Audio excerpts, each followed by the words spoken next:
A gente vem caminhando para o final de mais uma série. Falta um golinho aí para acabar.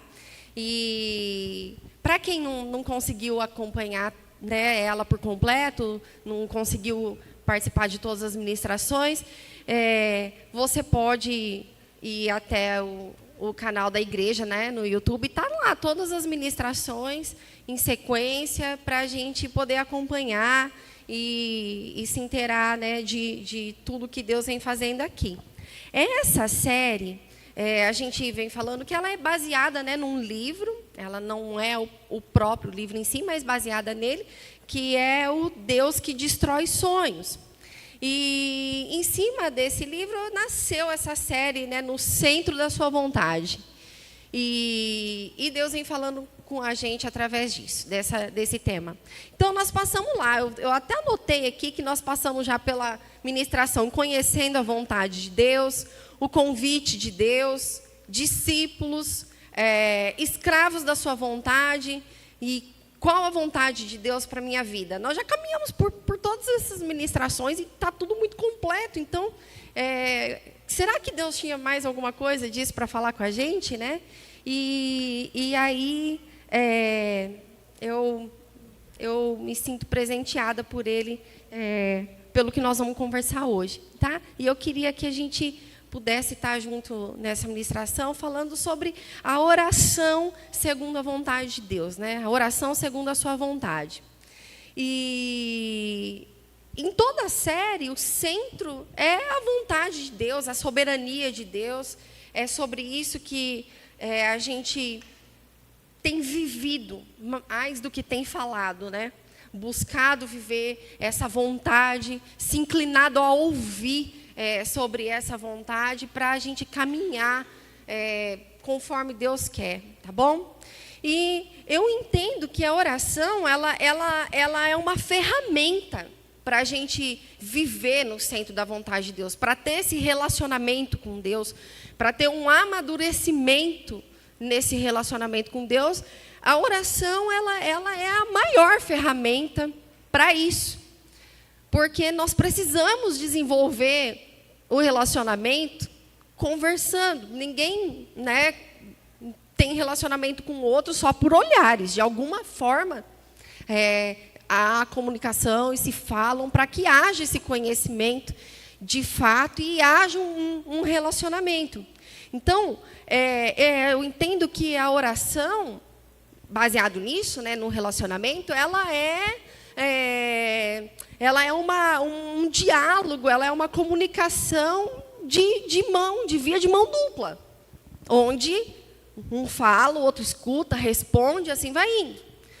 E não só uma conversa que você senta num divã e bota para fora tudo que você quer e levanta e vai embora e pronto. Mas há uma troca de conversa, né? O falar, o ouvir e assim por diante. E então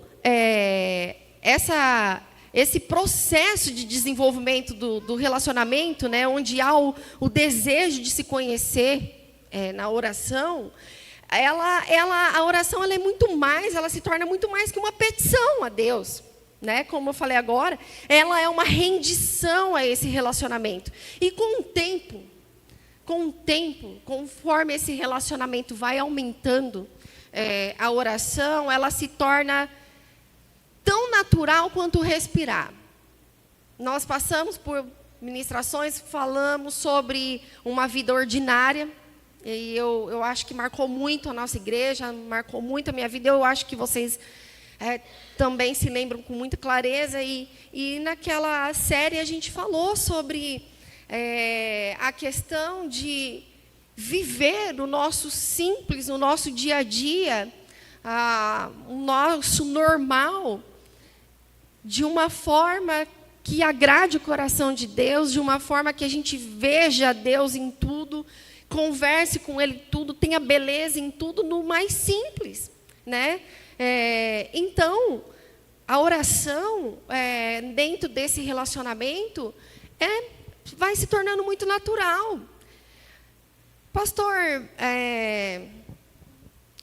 o reverendo, não sei nem como que eles chamam ele, o tio Nico, o Nicodemos, ele fala assim, que tudo é uma oração. Se você tropeça e fala, Jesus, isso é uma oração. Então, ela não precisa ser programada com palavras regradas, né, editadas, mas você ora o dia todo sem saber, consciente ou não. Mas se for de forma consciente, né, natural, melhor ainda. Que o meu dia seja um dia de relacionamento com Deus, falando com Ele. Enfim, a oração ela tem um poder de combustível nesse relacionamento com Deus. É ela que me leva para perto dele e me traz ele para perto de mim. Embora a gente saiba que o Espírito Santo mora dentro de nós e não tem como ser mais próximo que isso, o relacionamento é nesse desenvolvimento de diálogo, de oração, de conversa, de um bom papo com Deus. Mas, geralmente, a gente associa o poder da oração não comparado com o relacionamento que a gente desenvolve com Deus, que é o que deveria ser. O poder do orar, o poder de se relacionar, está no quanto de intimidade a gente desenvolve com Deus na oração. Mas, geralmente, a gente acaba associando esse poder da oração com as mudanças que a oração causa na nossa realidade, né, de vida, ou quando a gente acha que a oração move Deus a nosso favor. A gente associa se a oração é poderosa dentro dessa circunstância. Quando Deus move alguma coisa a meu favor, quando algo, enfim, tá a minha predisposição para a minha vida, olhando para mim, olhando e realizando aquilo que eu quero. Então, se a gente pensar dessa forma, a oração ela começa a se tornar para nós como palavra mágica, né? Como o pastor falou na primeira ministração lá da série, a gente passa a tratar Deus como o gênio da lâmpada. Cada vez que a gente precisa de alguma coisa, dá uma esfregadinha e ele sai e você pede alguma coisa. E não é assim. A oração não é isso, não é para isso. Então, essas petições, essa forma de pensar, de achar que a oração está ligada só ao pedir, ao falar, ao meu favor, torna a gente uma criança muito mimada, que busca, né, somente ser servida. Não é verdade? As mães passam... Os pais também, não vou desmerecer vocês, mas as mães, gente, as mães sofrem mais que os pais em algumas coisas. Porque você fica com uma criança o dia inteiro em casa e é impressionante. Ela está sentada do lado do pai, do lado, assistindo televisão, a mãe está lavando louça. E o pai assistindo televisão e a criança fala, ô mãe! Não é? Pega não sei o quê, papapá. Mas, gente, quando as crianças são bebezinhas ainda, que não sabem falar, de amigos mais próximos, eu falo, gente, olha, é maravilhoso você ouvir a criança falando mamãe, mas seja inteligente, ensina papai primeiro, para com esse egoísmo de querer ouvir mamãe, você não sabe lá na frente, você não sabe o que isso aí vai virar lá na frente, ensina papai primeiro e fique feliz da vida. Deixa aprender mamãe depois, não tem problema. Eles vão falar por toda a vida mamãe. Deixa o papai primeiro até que as coisas amenizem. Então, fica aí um parêntese para a dica. Ensina papai primeiro, deixa que mamãe eles vão aprender naturalmente. E, às vezes, a gente acaba se comportando desse jeito com Deus. Ô pai... Eu não sei o que, quero água, eu não sei o que, papai. Então, é mimo isso, né? De achar que a gente grita e é atendido, né? Então, eu não quero aqui, assim, com vocês, ter a a prepotência de falar que existe uma oração errada, porque errado é não orar. Esse é o erro. Mas eu posso afirmar que existe, pelo menos, duas questões, que é a oração infantil e uma oração madura. Não quero dizer sobre erro, mas existe a oração infantil e existe a oração madura. E Jesus sabia disso, que a nossa carnalidade é inclinada a ter uma oração infantil.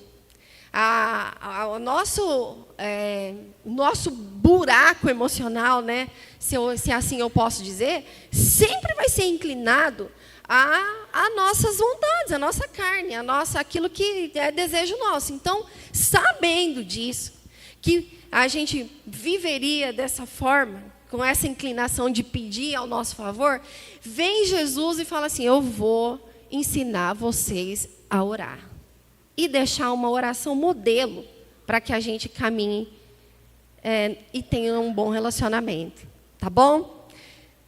E aí eu quero falar com vocês e ser bem rápido, então, sobre a oração do Pai Nosso.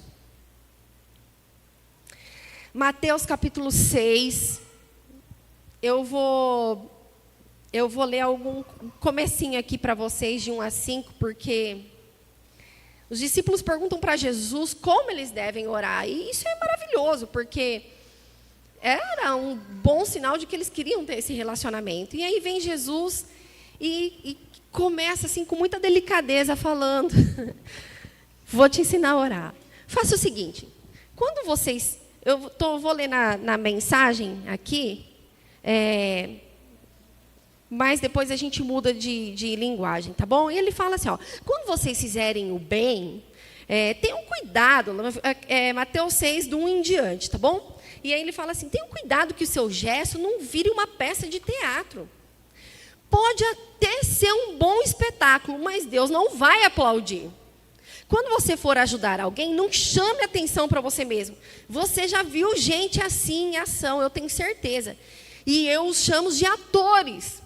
E em outras linguagens da Bíblia, eles chamam de hipócritas. Hipócritas é justamente isso. Alguém que atua. Alguém que mostra ser aquilo que não é. Alguém que tem uma boa performance. E que é o que ela quer, onde ela quer, do jeito que ela quer. Então, ele está falando isso. Não sejam, eu chamo esse povo de atores. Eu chamo esse povo de hipócritas. Eles vão orar nas esquinas, como se elas fossem palcos, atuando para o público, interpretando para as multidões. Eles recebem aplausos, sim, mas é tudo que conseguirão. Quando você ajudar alguém, não pense na impressão que você vai causar. Apenas ajude, com simplicidade, com discrição. É assim que Deus, que o criou com todo amor, assim Ele faz. E Ele age nos bastidores para ajudar você. Então, dessa mesma forma, quando vocês forem à presença de Deus, também não façam disso uma produção teatral. Essa gente que faz da oração um show, está buscando estrelato. Vocês acham que Deus está no camarote apreciando esse espetáculo? É assim que eu quero que vocês façam. Encontrem um local tranquilo, isolado, de modo que não sejam tentados a interpretar diante de Deus. Apenas se calar tão simples e honestamente quanto vocês conseguirem. E desse modo, o centro da atenção vai ser Deus e não vocês. E vocês começarão a perceber a sua graça. O mundo está cheio de pessoas que se julgam guerreiros de oração, mas que nem sabem o que é orar. Utilizam-se de fórmulas, de programas, conselho. 3 passos para oração, 5 passos para... E assim vai. Técnicas de vendas para conseguir o que querem de Deus. Não façam... eu não estou falando isso, tá? Eu estou lendo exatamente o que está aqui. Não façam essa asneira. Vocês estão diante do Pai e Ele sabe do que vocês estão precisando melhor do que vocês mesmos. Com um Deus assim, que nos ama tanto, vocês podem orar de maneira muito simples. E a maneira muito simples é: Pai nosso que estás no céu e tal, que nós já conhecemos, como uma reza. Então Deus já vem, Jesus já vem e já começa logo de cara: não faça isso. Vocês não precisam disso. Vocês não precisam ficar atuando, vocês não precisam de uma performance, vocês não precisam ser atores, vocês não precisam fingir ser aquilo que não é. E a gente tem batido muito nessa tecla durante já algum tempo. Nós tivemos uma reunião recentemente só para os servos da igreja, que falamos muito sobre isso também. Deus é aquele que nos criou. Ele nos fez.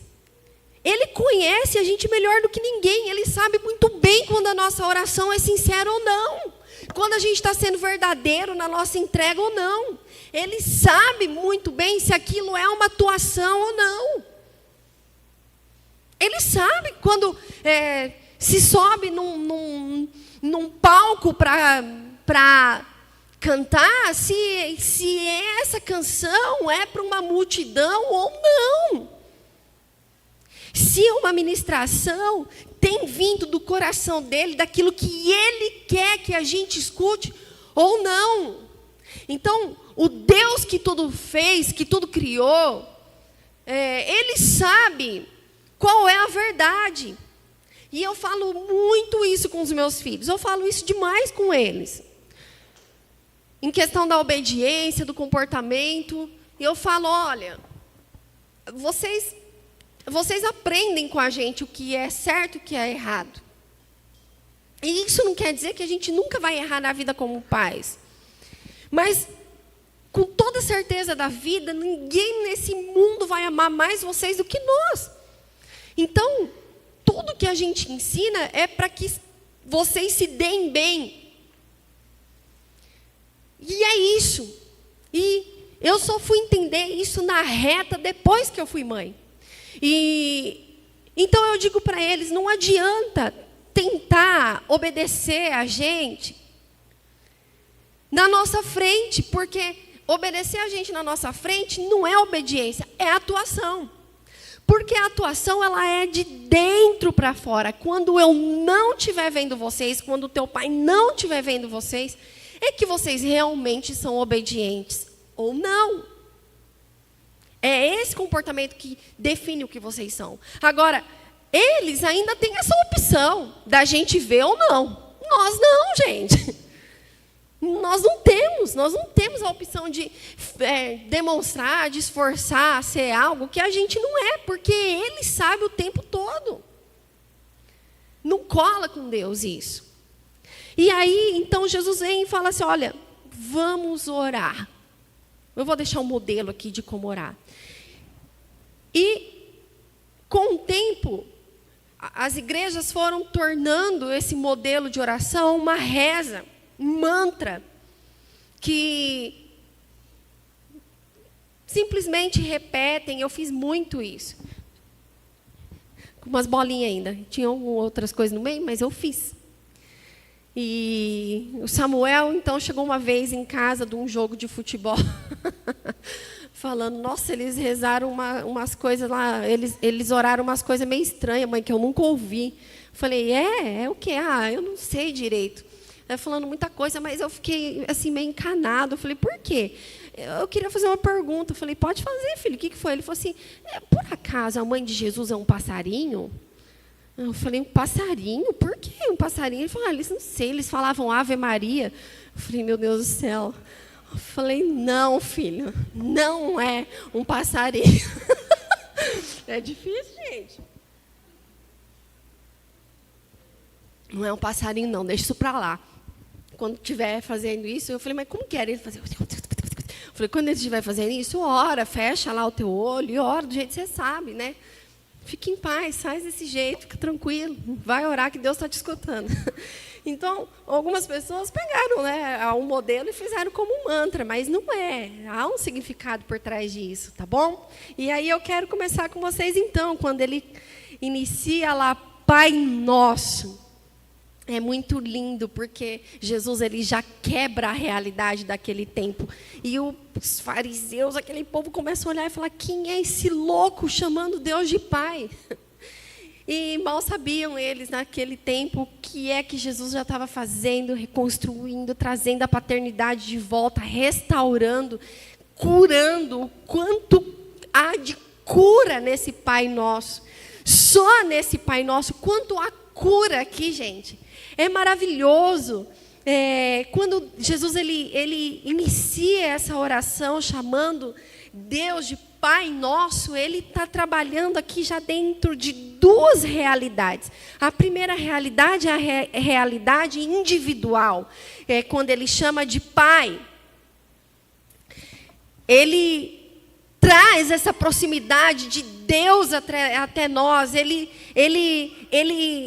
traz para nós uma realidade de paternidade que muitos não conhecem.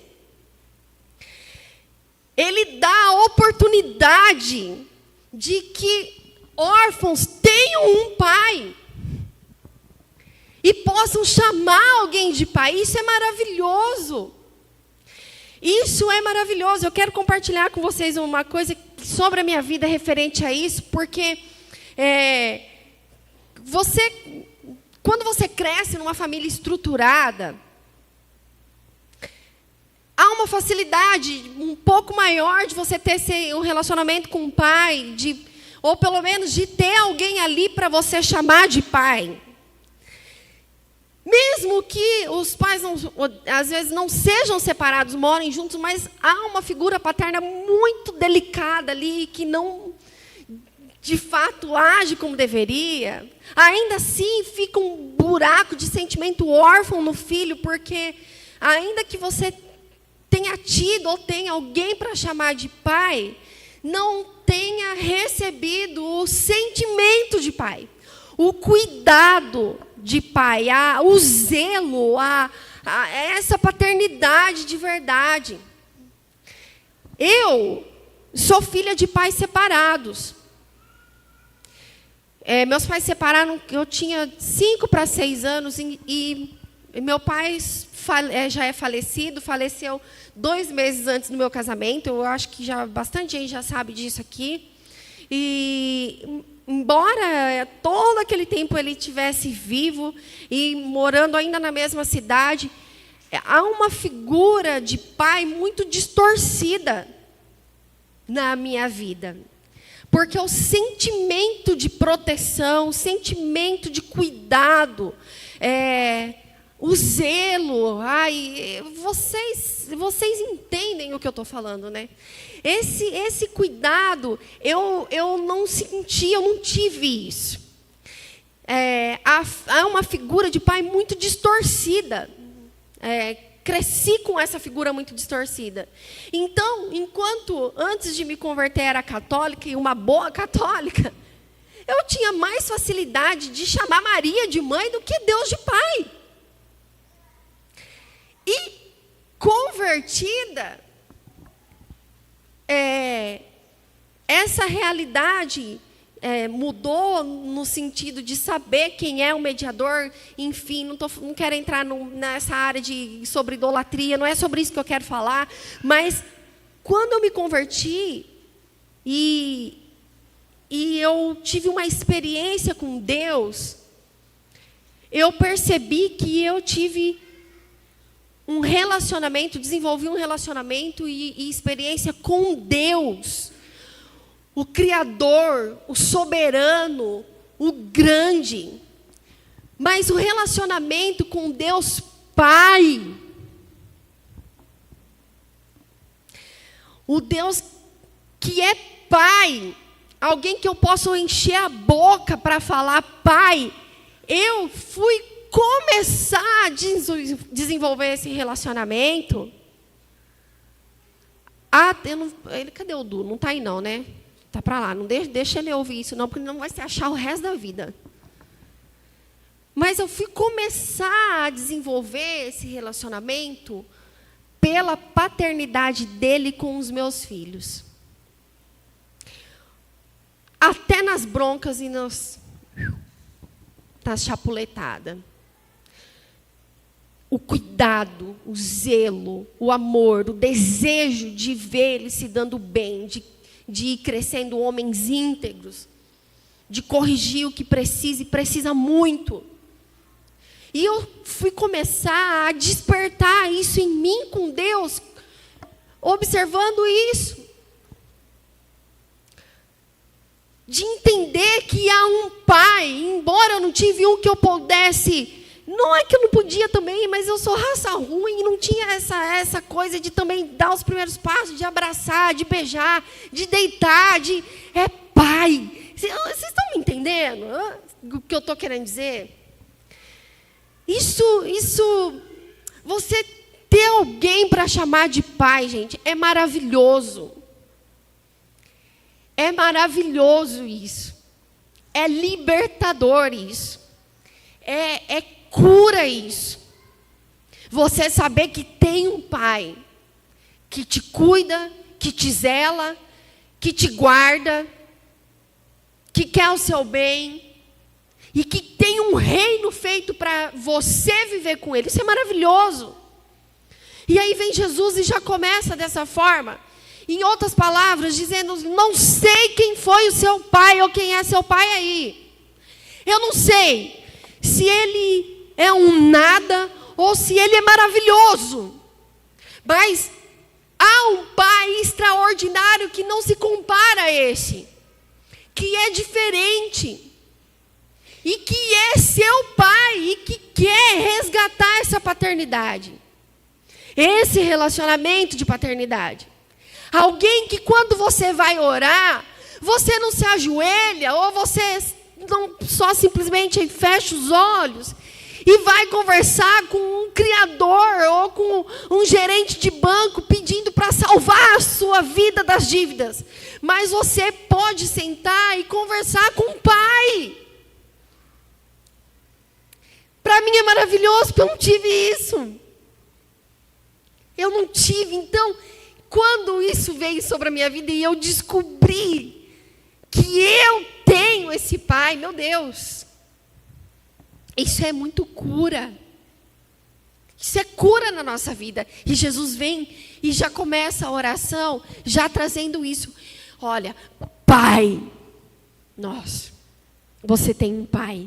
E aí ele continua na outra realidade, que não é só a individual, mas ele diz, Pai nosso. É um pai que é coletivo, é um pai que é pai de família, é um pai de uma família do qual nós estamos sendo inseridos ou já fomos inseridos. E temos o privilégio de poder ter irmãos para chamar o mesmo pai de pai. Irmãos brigam, irmãos se bicam. A Simone está aqui, cadê ela? Achei ali. Aí falaram assim para mim, Simone, coloca os meninos lá no jiu-jitsu, vai melhorar, você vai ver a disciplina. Eles vão ficar top. Aliás, eles precisam voltar. Mas, sabe o que eu fiz? Eu profissionalizei a briga deles. Porque antes eles davam um tapa, agora eles dão chave de braço. Tenso. Mas são irmãos. E dão chave aqui no um, eu nem sei se é isso que faz, mas o outro braço vem e abraça, e assim vai indo. Eles são irmãos. E é maravilhoso de ver isso. E nós também aqui somos família, sim. A gente tupeta um com o outro. É lindo você vir aqui, ver o culto pronto, as coisas funcionando, mas vem trabalhar por trás dos bastidores. Se tem hora que não dá vontade de dar umas piabas na orelha, assim, falar, dá, porque nós somos irmãos. Irmãos é isso. Se ama, se dá tupetada e continua caminhando. Nós somos uma família que Deus nos deu o privilégio de ter um pai e ser inseridos dentro dela, porque o pai é nosso. Ele é nosso.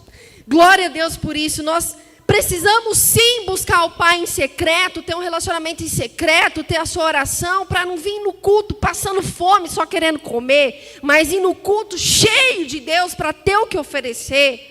E juntos em família buscar.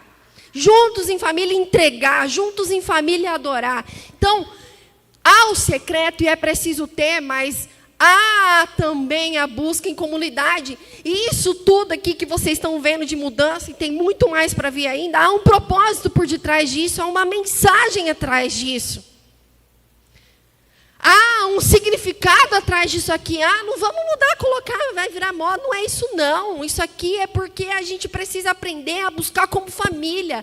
A enxergar que não existe alguém mais alto ou outro mais baixo, no sentido de postura, de cargo. Nós somos uma família que buscamos e adoramos o mesmo Pai. É dessa forma que a gente vem caminhando e a gente quer alcançar esse nível a ponto que todos enxerguem, entendam e vivam isso. É assim, essa é a casa. Nós saímos da nossa casa particular para vir na casa da família buscar junto. É isso que nós temos vivido, porque o Pai é nosso, Ele é nosso. Esse mesmo Pai que eu estou tendo o privilégio de descobrir, de relacionar, de poder chamar, de encher a boca e falar, Ele é nosso e Ele é seu também. E aí ele continua: Pai nosso que estás no céu. Esse estar no céu não se trata de um espaço físico, mas se trata da grandeza de Deus. Isaías 66:1 fala assim, ó, Deus falando: no céu Ele é o meu trono, e a terra é o escabelo, é o descanso dos meus pés. E aí os meninos falam para mim: mãe, que tamanho é Deus? Eu falei: Ele é enorme. Mas enorme quanto? Eu falei: Ele é muito grande, mas muito. E criança não se satisfaz só com isso, né? Então, eu desenho o tamanho. Eu falei: não dá, filho. O Pedro é muito assim. Eu falo: olha, Deus, Ele é tão grande, tão grande, tão grande, tão grande, que o planeta Terra, Ele coloca a unha do dedinho do pé para descansar. Ele: não. É. E aí eles começam a entender um pouco dessa grandeza. E esse versículo me mostra isso. Quando ele está dizendo estás no céu, é isso. Não está dizendo que ele está lá e você aqui. Está dizendo que ele é imenso e grande. E é nosso. Que lindo isso. E aí depois ele ainda continua: santificado seja o teu nome. Gente, tenha paciência comigo hoje, por favor. Santificado seja o teu nome. Como santificar um nome que já é santo?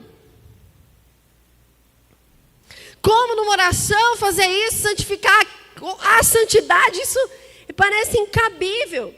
E aí Jesus está querendo dizer aqui que santificar o nome de Deus é viver como alguém santo. É viver de uma forma que a nossa sede por santidade seja muito maior pela sede que o pecado, a sede que nós temos por pecar, seja maior do que a sede, ou maior que as justificativas que a gente dá por não mudar. Por que você não muda nisso? Ah, é porque é difícil. Não, a nossa sede por Deus, a nossa sede por santificação precisa ser maior do que essas justificativas besta que a gente tem enraizada dentro de nós. A santidade, ela é um processo. Você não dorme de um jeito e acorda de outro. E até que Jesus volte para buscar a sua igreja, nós vamos estar vivendo esse processo de santificação. Mas é incabível alguém que conhece Jesus ou diz conhecer Jesus e caminha com Ele, viver da mesma forma como quem não conhece. É incabível continuar errando os mesmos erros, cometer os mesmos pecados, cabeludo de sempre. Pecado precisa ser não, mas a gente diz, né, que o pecado, ele é um escorregão, ele é um tropeço.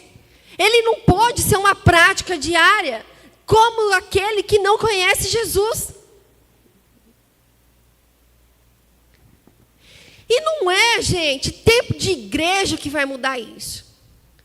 É o amor por Jesus que vai mudar isso.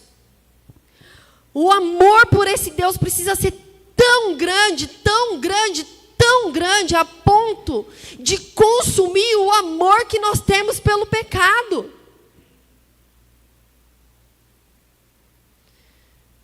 Talvez a gente lute contra o pecado. Sim, eu acredito nisso, que nós vivemos isso.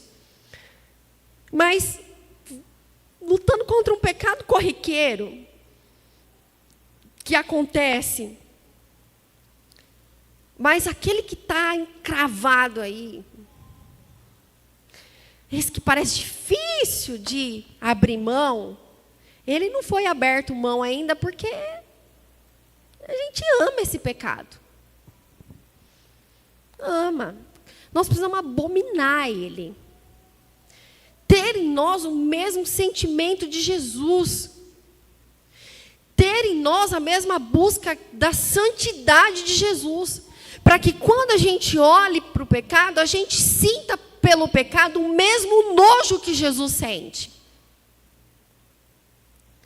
Santificar o nome de Deus é ser testemunha dele aqui. Santificar um nome que já é santo é viver aqui como alguém digno de quem se converteu, de quem recebeu esse Deus como Pai. Santificar o nome de Jesus é dentro do lugar que a gente vive, casa, família, parentes, emprego, empresa, não sei aonde, ser diferente. As pessoas poderem ver essa diferença. As pessoas poderem ver a diferença de quem tem Jesus. Nas reações de brincadeira sem graça. Nas reações de comportamento que não desrespeitam um cristão. Estou falando que nós precisamos ser chato? Não. Porque ser chato também haja saco para aguentar. Mas eu estou dizendo que tem que ter equilíbrio e limite. Santificar no nome de Jesus é ser como Ele aqui. Como eu vou santificar um nome que é santo? Mostrando para as pessoas que esse Deus que é santo nos santifica. Nós precisamos entender isso. Orar, santificado seja o seu nome, é pedir a Ele que Ele age em nós com poder purificador, que glorifique a igreja aqui na terra. Gente do céu, olha, minha mãe tem umas casas aí que ela aluga, e aí a pessoa que cuida liga para ela e fala: Cida, tem uma pessoa assim, que parece que mudou agora, não é um fiador, é 2 fiadores, né? Que para alugar a casa não entende nada disso. Estou falando que eu escuto lá. E aí a pessoa fala assim: Cida, nós estamos com uma pessoa aqui na imobiliária e ela está pedindo liberação para alugar a casa com um fiador. Você pode liberar? Minha mãe é crente. E aí ela fala assim: é crente? Porque se for crente, eu não quero 1, eu quero 3. A regra é 2. Aumenta mais 1 aí. Não libera 1, não. Porque a coisa está feia, gente. A coisa está feia. O nosso comportamento da gente que se diz cristão se igualando ao mundo. Se igualando àqueles que não conhecem a Cristo no falar, no andar, no se vestir. Ai, não posso julgar pela roupa, uai. Como assim? Como assim? Nós somos revelados pela nossa tribo. Precisamos viver como santos. E não como um padrão de regra, mas como alguém que mudou. Alguém que ama Jesus. Ele continua lá a oração dizendo: venha a nós o teu reino e seja feita a sua vontade, assim na terra como no céu.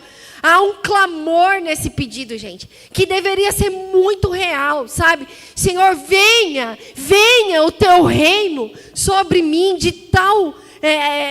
uma forma que eu entenda que eu não sou daqui, sabe? Faz a tua vontade, assim, assim na terra como é no céu, de uma forma que a sua vontade seja tão estabelecida dentro de mim, que não haja no meu pensar, no meu falar, no meu sentir, vontades rivais que a sua.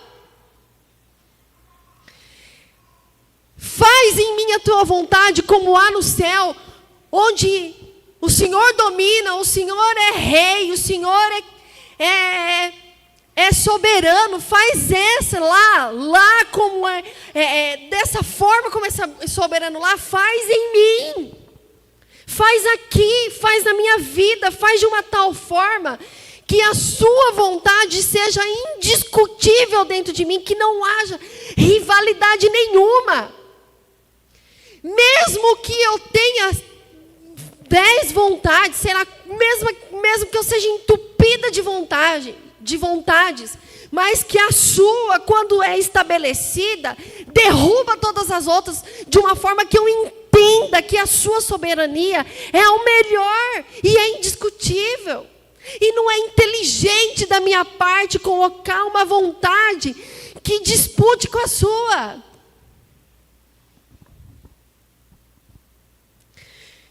Nós até oramos às vezes assim, mas o nosso comportamento, a oração que é sincera do nosso coração mesmo, às vezes é encaixar a nossa vontade na de Deus. E aí a gente começa orando a Ele, pedindo que faça a nossa vontade aqui na terra.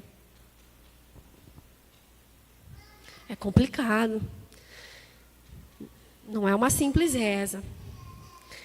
E aí a gente precisa entender, então, que as nossas orações, eu quero muito que vocês encarnem isso, essa frase na mente e não durma com ela pensando nisso. Nós precisamos entender que as nossas orações, elas precisam ter intimidade o suficiente para chamar Deus de Pai, mas submissão consciente para pedir que a vontade dele seja feita. Vou repetir. As nossas orações precisam ter intimidade suficiente para chamar Deus de Pai, mas submissão consciente para pedir que a vontade dele seja feita. Essa precisa ser a nossa realidade. O pão nosso de cada dia nos dá hoje, o pão que representa o que é essencial para a nossa vida. Nós precisamos buscar por isso a insatisfação, ou mesmo as paixões dessa vida que é passageira, elas têm tomado o nosso tempo com Deus de uma tal maneira, gente. A nossa busca pelas nossas paixões, pelas coisas dessa vida, pelas coisas desse mundo, tem tomado o lugar do que é essencial. A gente busca tanto, como diz lá o livro, pela Nutella no pão, que não é o essencial, que pais e mães de famílias não têm visto seus filhos crescendo, trabalhando feito um louco, buscando por algo que não é essencial e perdendo aquilo que é sagrado. Nós estamos correndo um risco de chegar na velhice e olhar para trás e ter um baita de um remorso e arrependimento. Porque não entendemos ainda o que é essencial. E Ele supre. Ele supre.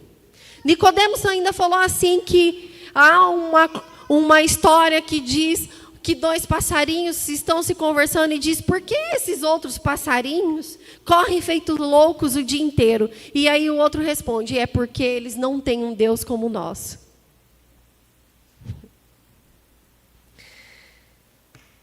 Perdoe as nossas dívidas, assim como nós perdoamos os nossos devedores. Ai, Senhor. É um dos momentos mais delicados dessa oração e de muito confronto, porque nós somos pessoas muito capazes de criar listas particulares de débitos e créditos. E pior que isso, a gente cria essa lista segundo o nosso senso de justiça. E aí, quando a pessoa faz as coisas bem, está indo ok, você vai dando crédito. Aí ela desliza e erra. Pá! Você joga no Serasa SPC e bota lá o seu negativo bem grande. Dentro do teu senso de justiça. E aí a gente quer ser perdoado, como nós perdoamos. É dureza. Eu me pergunto, quanto nós seríamos perdoados por Deus se a gente usar a nossa régua de perdão? Dentro da lista que nós colocamos ali. Não nos deixes cair em tentação, mas livra-nos do mal. Gente, assim como nós dependemos do nosso sustento físico, dependemos de Deus, nós também dependemos do espiritual. A nossa inclinação natural são as obras da carne. Gálatas 5 fala sobre isso. Não vou entrar aqui em detalhe. Gálatas 5, 19 a 21. Que se encaixa todas as obras da carne. E essa é a nossa inclinação. É isso que nós vivemos. Por isso nós precisamos de Deus para viver de uma forma reta, de uma forma que a tentação não nos engula, não nos tome. Nós vivemos um tempo aqui que vai acabar. Isso aqui, a gente precisa entender que isso aqui é um campo de batalha. E aí vem outra que, quanto mais cedo a gente entender que o cristianismo é um campo de batalha e não um parque de diversões, mais consciência da importância desse pedido nós teremos. Deus não nos deixa cair em tentação. A gente vive uma vida tão desregrada como se estivesse realmente num parque de diversões que a gente não entende que a gente está em guerra. E a gente às vezes até despreza o reino espiritual, esquece que da mesma forma que Deus existe, o diabo também é real e ele quer tragar um por um. A gente, às vezes, fica tão no campo natural, no físico. É alma, é doença, é não sei o quê, papapá, que a gente esquece que existe um inferno que nos odeia e trabalha contra nós. Precisamos entender isso, que isso aqui é um campo de batalha. E nós não podemos estar em batalha despreparados de qualquer jeito. E quero encerrar aqui essa oração que ele fala. No final de tudo ele diz, pois teu é o reino, é o poder e a glória para sempre. Jesus, ele encerra a oração dele lembrando e reforçando a majestade de Deus. Ele encerra dizendo de uma forma amorosa para nós que nós não pertencemos a esse mundo. Pois teu é o reino, é o poder, é a glória para sempre. Há um reino, gente. Nós não pertencemos a este lugar. Nós não fomos feitos para esse lugar. Isso aqui é temporário. Isso aqui vai acabar, graças a Deus. Ele encerra dizendo que há um reino com um pai que é rei, e que é para sempre. E é esse lugar que nos aguarda. Não é aqui, cheio de problemas, não é aqui. Aguenta as pontas. Aguenta as pontas, fica firme. Nós não vamos viver aqui para sempre. Esse pai que iniciou com o Pai Nosso, ensinando, restaurando essa paternidade, que nos ensinou em toda oração como passar por esse tempo aqui, esse mesmo Pai que é rei tem um reino à nossa espera. Aguenta firme. Isso aqui vai acabar. E nós vamos viver nesse reino com um Pai que é maravilhoso. Eu quero te convidar a ficar de pé.